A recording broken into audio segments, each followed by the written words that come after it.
Hello guys, morning. Actually इस video में मतलब मैं बात करना चाहता हूँ क्लीनिंग के एक प्रोसेस के बारे में। ओके, कि एक नॉर्मली इंटरव्यू में जो क्वेश्चन सब पूछती है ना क्लीनिंग के बारे में, सो किस तरह का मतलब पूछ सकता है एज अ क्लीनिंग सुपरवाइजर के लिए भी, मतलब कि मतलब सो ये सिर्फ ऊपर ऊपर का नॉलेज। हाँ, वैसे एक्सपीरियंस अच्छा चाहिए क्लीनिंग जॉब के लिए, कोई भी जॉब के इंटरव्यू के लिए। लेकिन मैं थोड़ा छोटा इन्फॉर्मेशन देना चाहता हूँ कि एक क्लीनिंग एरिया में जो काम करोगे तो किस तरह का इन्फॉर्मेशन आपके लिए बहुत ही ज़रूरी है। तो जैसे कि फर्स्ट में क्वेश्चन पूछ सकता है कि क्लीनिंग का मतलब क्या होता है। तो सर मैंने जिस तरह से लिखा है, छोटा डिफिनेशन लिखा है, the act of making something clean. Okay, जो कुछ काम करने का, जो ऐसे कोई काम जो क्लीन करने का काम है, उसी को मतलब क्लीनिंग बोलते हैं। तो इस तरह से मतलब सिंपली कह सकते हो the act of making something clean, that is called the cleaning. Okay, इसके बाद हो सकता है कि वर्क शेड्यूल। देखो, वर्क शेड्यूल का मतलब क्या होता है, जनरली अगर क्लीनिंग सुपरवाइजर हो तो प्रोसेस होती है ये कि मतलब वर्क शेड्यूल जो आपका होता है ना, हर दिन मतलब वर्क शेड्यूल बनाना बहुत ही ज़रूरी रहता है। ये दिन के हिसाब से होता है। जैसे कि अगर आप किसी एरिया में काम करो, like you are working in the some area and you are already knows about the all the things of that area, कि किस तरह का हैज़ार्ड हो सकता है उधर। मतलब इसमें आपको जीएचए भी करना होगा, जैसे कि जॉब हैज़ार्ड एनालिसिस, जैसे कि रिस्क असेसमेंट, ये सब मतलब आपको करना पड़ेगा उसमें। या उसके साथ मतलब किस तरह का मतलब उधर बंदा मेरे को डिप्लॉय करना है, और किस तरह का मतलब पीपीई फॉलो करना पड़ेगा उस एरिया में। तो ये सब के बारे में मतलब आप ओवरव्यू करोगे ना, जब वर्क शेड्यूल जब बनाओगे ना, तब आपको पता चलेगा कि मतलब कौन सा तरह का मतलब बंदा को रखना है और कौन सा काम करवाना है और कौन से पीपीई फॉलो करवाना है। इस सब के मतलब एक चार्ट मानो कि मतलब एक चार्ट होता है, और चार्ट में पूरी इन्फॉर्मेशन आप लिखते हो, रखते हो, बनाते हो खुद से, जिससे मतलब हम लोग टूल बॉक्स भी बोलते हैं, टीबीटी, और टूल बॉक्स टॉक बोल के। तो वो भी मतलब आप कह सकते हो, क्योंकि उसी में मतलब हम लोग पूरा काम लिखते हैं, काम के बारे में, उसके उसका सेफ्टी के रूल के बारे में हम अपने स्टाफ को बताते हैं मॉर्निंग में। अब उसके बाद आपको कहोगे तो एम एस डी एस क्या होता है। तो एम एस डी एस के बारे में जब कहोगे तो एक एम एस डी एस एक स्टेटमेंट है जिसमें इंफॉर्मेशन रहता है एक पार्टिकुलर प्रोडक्ट के बारे में। जो प्रोडक्ट आप कहते हैं ना, उस प्रोडक्ट के केमिकल के बारे में मतलब डिटेल इन्फॉर्मेशन रहती है। ओके, सिंपली समझ जाओ कि डिटेल इन्फॉर्मेशन रहती है उस हर चीज़ के डिटेल, क्योंकि उसके बाद और भी इन्फॉर्मेशन रहता है, जैसे कि उसमें फर्स्ट एड और जो सेक्शन 4 में है, और फायर क्या बोलते हैं कि फायर फाइटिंग के बारे में सेक्शन 6 में है। टोटल सेक्शन 16 रहते हैं, इसमें 16 सेक्शन है एम एस डी एस में। सो इस 16 सेक्शन में से मतलब आपको दो सेक्शन जो बहुत इंपॉर्टेंट रहते हैं, जो सेक्शन है आपको 4 सेक्शन, जो मतलब क्या बोलते हैं कि फायर फाइटिंग के संग रिलेटेड है, और सेक्शन 5 सॉरी ये फर्स्ट एड के संग रिलेटेड है, और ये आपको रिलेटेड हो जाएगा फायर फाइटिंग के साथ। ओके, सो और भी इन्फॉर्मेशन रहता है सेक्शन, जैसे कि 7 8 9, इस सब में आपको स्टोर किधर करना है, किस चीज़ को बचा कर रखना है, किस जगह में स्टोर करना है, कैसे जगह में स्टोर करना है।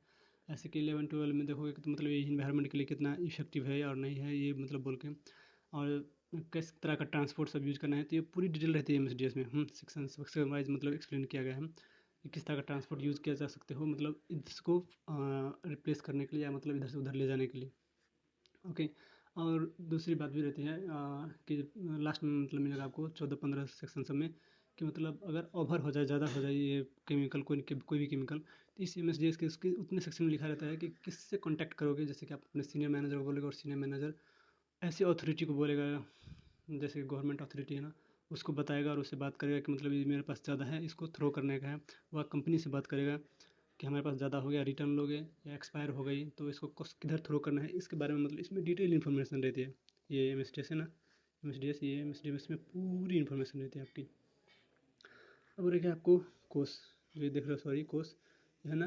तो इस कोर्स में मतलब सब कुछ रहता है आपको। इस जो ये कोर्स है, इस कोर्स का डिटेल इन्फॉर्मेशन मतलब आपको इसमें मतलब मेन चीज़ क्या रहता है इसमें, कि वो जो प्रोडक्ट है ना, वो ये भी एक एम एस डी एस जैसा ही है, लेकिन थोड़ा मेन चीज़ डिफरेंस इसमें क्या है कि इसमें आपको वो चीज़, यानी वो safety things, those safety things you have to be used which is required to complete that job. Okay, so not complete that job for that particular chemicals, मतलब वो जो particular chemical है ना, वो particular chemical अगर आप use कर रहे हो, अगर वो particular देखो, how to use product on safe way. Okay, इसका मेन रीज़न यही है, मतलब यही है कि प्रोडक्ट को किस तरह से सेफ तरीका से आप यूज कर सकते हो, उसके बारे में मतलब इसमें डिटेल इन्फॉर्मेशन रहती है। तो कोर्स के जो है ना, तो इसका जो मेन एम तो ये आपको पता चल गया कि मतलब कि किस चीज़ के लिए यूज किया जाता है। तो जो प्रोडक्ट है ना, पर्टिकुलर प्रोडक्ट, उसको मतलब किस तरह से आप सिंपली यानी सेफ वे से किस तरह का पीपीई आपको फॉलो करके यूज़ करना है, वो सारी डिटेल इसमें में रहती है। और इसका किस तरह का ये मेन चीज़ इसमें फाइंड आउट करने वाली जो है वो है ये इसका सिंबल। आप इस सिंबल के आधार पे आप मतलब पता कर सकते हो कि ये कौन सी कोर्स के अंडर में आती है और कितना हार्मफुल हो सकती है वो केमिकल। तो जैसे देखो कि यही है मैंने इसका किसका तो जैसे कि मैं मतलब कोर्स के बारे में बता रहा था, तो देखो कोर्स में मतलब ये नॉर्मली आप देख सकते हो कि ये चीज़ जैसे कि ये सिंबल है ना, तो इसमें आपको आ जाता है कि ये पॉइजनस वाली है, ओके, ये फ्लेमेबल वाली है। इस तरह का सिंबल रहेगा तो आपको समझ में आना चाहिए कि पॉइजनस वाली है, फ्लेमेबल वाली है। इसके साथ ये मतलब क्या बोलते हैं कि हार्मफुल एंड इरिटेंट है, ये मतलब हार्मफुल हो सकता है, हेल्थ के लिए हार्मफुल होता है, कुछ नहीं दूसरा सीख लेना नहीं, हार्मफुल हमारे बॉडी के लिए होता है, वो एनवायरमेंटल हार्मफुल भी हो सकते हैं। और ये जैसे कि हो गया हेल्थ एंड हैज़ार्ड, हेल्थ और अपना हेल्थ के हैज़ार्ड के लिए मतलब हो सकता है। ये जैसे कि इन्वायरमेंटल इफेक्ट हैज़ार्ड के लिए हो सकता है। ये इसको बोलते हैं कॉग्निसिव, ये कॉग्निसिव हो सकता है, जो मतलब कॉग्निसिव में सॉरी कॉग्निसिव नॉर्मली मतलब क्या होता है कि ये पानी के साथ अगर मिक्स कर दोगे ना, पानी के साथ ये नॉर्मली जो मिक्स होती है सोडियम इसमें रहता है, इसका इस टाइप के केमिकल में। तो वो सोडियम जो अगर मिक्स हो जाए और पानी के साथ मिक्स होता है और अल्मोनियम सब मतलब इस तरह का जो मिक्सन हो सकता है ना, तो मिक्स होने के कारण से मतलब एक्सप्लोर कर सकता है, ये ब्लास्ट हो सकता है। जैसे कि बम सब बनाते हैं ना, तो इसी इसी में मतलब उसी का कोई पार्टिकल सब हो गया, केमिकल सब इसमें यूज होता है इस प्रकार के केमिकल में। तो ये अगर ऐसा सेम रहेगा तो आपको समझ लेना चाहिए कि कॉग्रेसिव है, करोसिव है।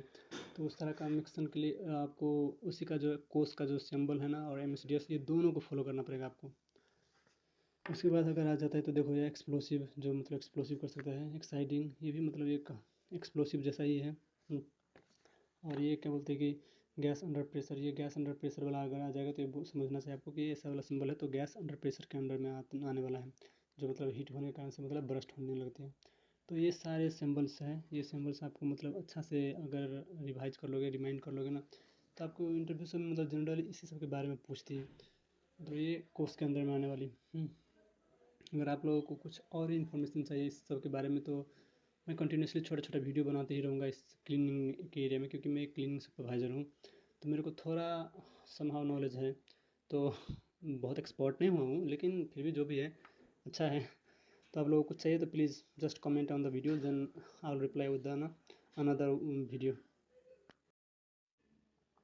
अब क्लीनिंग में मतलब बाकी जो रह गया, तो देख सकते हो कि ये मशीनरी के बारे में है, तो थोड़ा मशीनरी का मतलब इन्फॉर्मेशन से आपको पूछेगा और बोलेगा। तो इसमें मशीनरी मतलब 5 टाइप की जनरली मशीनरी आती है, 5 5 प्रकार की, 5 types of the machinery is there in the cleaning department. Usually मतलब बहुत है, लेकिन नॉर्मली जो 5 तरीके का ना वो आपको याद रहे तो थोड़ा बेहतर रहेगा। जैसे कि मशीनरी में आ जाता है सिंगल डिस्क। सिंगल डिस्क होता है कि 2 हाथ से पकड़ के, ये जैसे ना ये सिंगल डिस्क वाली, तो आपको ये जनरली होता है कि 2 हाथ से पकड़ के लेफ़्ट एंड राइट करके मूव करना पड़ता है, वैसी वाली रहती है। तो शायद आपने क्लीनिंग में काम किया हो तो आपको पता होगा शायद। ड्राई वैक्यूम और वेट वैक्यूम के बारे में तो श्योर पता है। राइड ऑन स्क्रैबर, तो राइड ऑन स्क्रैबर एक मशीन होती है जिसपे मतलब चढ़ के ड्राइविंग की तरह ड्राइव करते हैं और क्लीनिंग करते हैं वो। और एक होता है कि वॉक बिहाइंड मशीन होती है एक, तो जिसके पीछे रहकर पुश करना पड़ता है, तो क्लीनिंग के लिए वो मशीन क्लीन करते हैं। वैक्यूम, ये स्क्रैबिंग मशीन सब जो है ना, इस सब में मतलब आपको वाइप साइप कुछ नहीं करना पड़ेगा, खुद वाइपर रहती है। तो यूजुअली मतलब अगर मशीन यूज़ करोगे ना तो आपको ये पता चल जाएगा। क्लीनिंग में काम कर रहे हो, अगर क्लीनिंग सुपरवाइजर में जाओगे तो ये सब का क्वेश्चन आपको पूछ सकता है। और जैसे कि सिंबल के बारे में तो मैंने ऑलरेडी इन्फॉर्म कर दिया। अब रह गई कि मतलब कलर कोडिंग के बारे में। थोड़ा देखो कलर कोडिंग के बारे में मतलब मैं बात करना चाहता हूँ। तो ये जनरली चार चार टाइप के हमारे पास क्लॉथ होते हैं। और कलर कोडिंग करने का मतलब मेन पर्पज़ ये है कि कोई भी कारण से मतलब इन्फेक्शन ना हो, हाँ, क्योंकि ये ना हो कि मिस्टेकनली मतलब आप किधर ऑफिस में यूज़ करने वाले टॉवल किचन में यूज़ कर दो, और उस कारण से मतलब एक ही टॉवल से मतलब मिस्टेकनली आप बहुत जगह क्लीन कर दोगे ना, तो मतलब खाने वाली चीज़ से मतलब प्रॉब्लम आ सकती है। तो इसलिए मतलब कलर कोडिंग करने का मेन पर्पज़ है कि इन्फेक्शन को रोके। ओके, सो जैसे कि ब्लू हो गया, तो ब्लू किधर यूज़ करते हैं, लो रिस्क एरिया में। लो रिस्क एरिया में मतलब क्या करते हैं कि ब्लू वाले को यूज़ करते हैं, जैसे कि ऑफिस हो गया, रिसेप्शन हो गया, इन सब में। ग्रीन वाला फूड में यूज़ किया जाता है, ग्रीन वाला फूड और बार में मतलब किचन सब में कहोगे तो इस एरिया में ग्रीन यूज़ किया जाता है। रेड टॉयलेट में, जनरली वॉशरूम में यूज़ किया जाता है, जनरली नहीं उसको उधर यूज़ किया जाता है, वेलो क्लिनिकल एरिया में। तो ये कलर कोडिंग का है पूरा। ओके, सो अगर जनरली ओवरऑल में अगर आपको पूछे तो मतलब आप यही बता दोगे ना, तो इतना ही तो इनफ है। और देखो इतना ही मतलब इनफ मैं नहीं कह सकता, is not just enough. Okay, बहुत कुछ हो सकता है कि रिस्क असेसमेंट के अंदर में अगर काम करोगे तो क्या, तो मैं ठीक है दूसरा बार दूसरा चीज़ के लेकर वीडियो बनाता ही रहूँगा कुछ ना कुछ क्लीनिंग के बारे में। तो ओके, दूसरा वीडियो तक के लिए गुड बाय।